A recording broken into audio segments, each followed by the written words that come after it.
What's up everyone, Marcus here again, and today I want to speak on a topic that many of us are experiencing at work this time of year, and that is performance evaluations.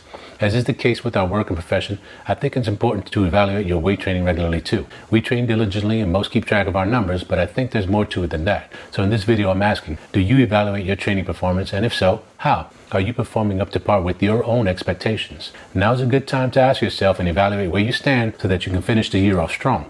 If you're weight training with gains in mind, you're probably using progressive overload to get there, or at least you should be. That means increasing the weight, the reps, the sets, the tempo of your repetitions, or a combination of any of those. Anything that increases the challenge of the workload, right? But is that all there is to evaluating yourself?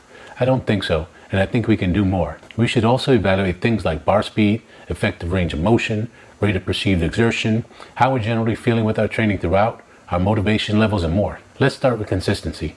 Are you being consistent with your training? Are you consistent with the number of days per week and consistent grouping of exercises per training session? If you're not following a program, perhaps you should consider any of the free programs available on the internet, like the TSA training. I used to work just from experience without a program, and I had a lot of success faithfully training a basic push-pull leg split. My progression was slow but steady, and I know I could have done better.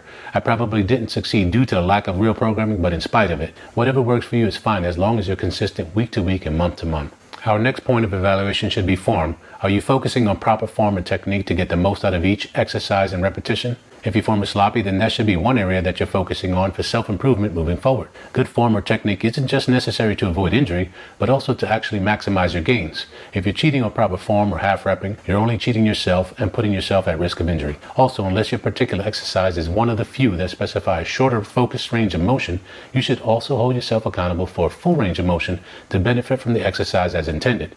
If you're unable to hit your targeted number of reps with that full range of motion, you might have to be honest with yourself and just lower the weight until you can control it properly throughout. This should be the easiest thing for all of us to do, and especially us home gym owners who are not training in a crowded commercial gym. There's no one around to impress but yourself, and proper control of the weight through the full range of motion is impressive enough. Why put in the time and effort if you're not going to give it 100%, right? It's just going to take longer for you to realize the gains if you're not training correctly. If you train for any length of time, you know what a bad rep or bad form feels like. We all have those moments.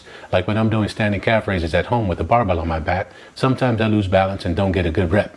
So I'll repeat it because I'm holding myself accountable for quality reps in my training. Next, are we pushing ourselves enough or maybe too much? This year I used programming of one kind or another, and I know they have effectively pushed me towards consistent progressive overload. When I felt progression to be a little too much, I backed off slightly in order to preserve my health. That might mean repeating a training week or two, or adjusting the numbers in my training spreadsheet to more accurately reflect my strength at that time. Lowering the weight in your spreadsheet or your programming can be humbling, I know, but it's for your own good. For me, staying healthy is a major concern at my age of 53.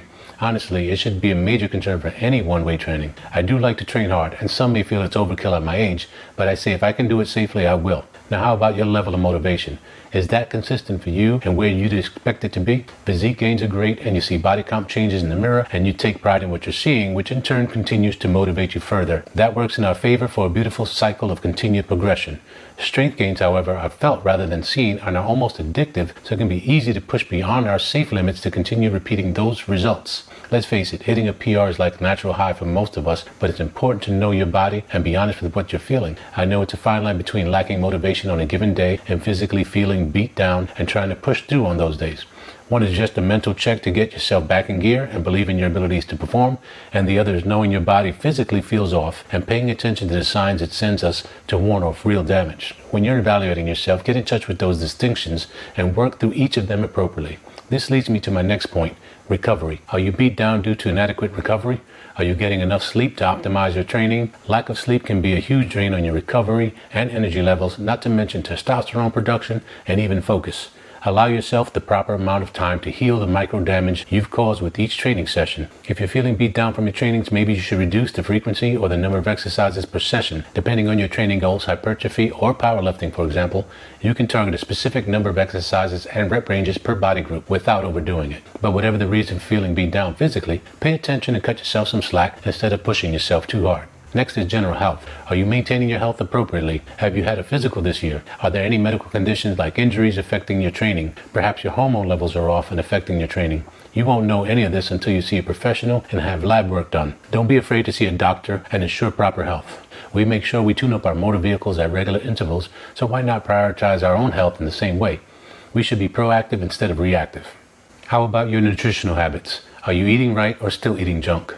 Are you getting enough protein per meal? Poor nutrition will absolutely have a direct impact on your performance. And this applies to adequate water intake too. Are you using supplements of any kind? Doesn't have to be pre-workouts per se, but basic vitamins and minerals to supplement your food intake. You can also supplement an inadequate amount of protein from your meals with a protein supplement throughout the day. In fact, if you're really looking to optimize your gains, a protein shake or bar throughout the day is a very good idea. Now, some of you may really be on top of your macros and know for certain your meals are providing enough protein for your daily requirements, and that's great. That's exactly the kind of thing you should be aware of. Thankfully, I've been on top of these things and I've been injury-free with my training this year. I've had a few issues unrelated to the training, but I've moved beyond them and I'm back on course and making some strides. My numbers are returning to normal and I'm progressing each week and feel like I'm on track for some new PRs by the end of the year. I've taken the time to evaluate myself at this point in time and I feel good about my future health and continued gains. I ask you to consider, should you take the time to do the same and evaluate yourself? Thanks again for watching as always, and I'll catch you on the next one.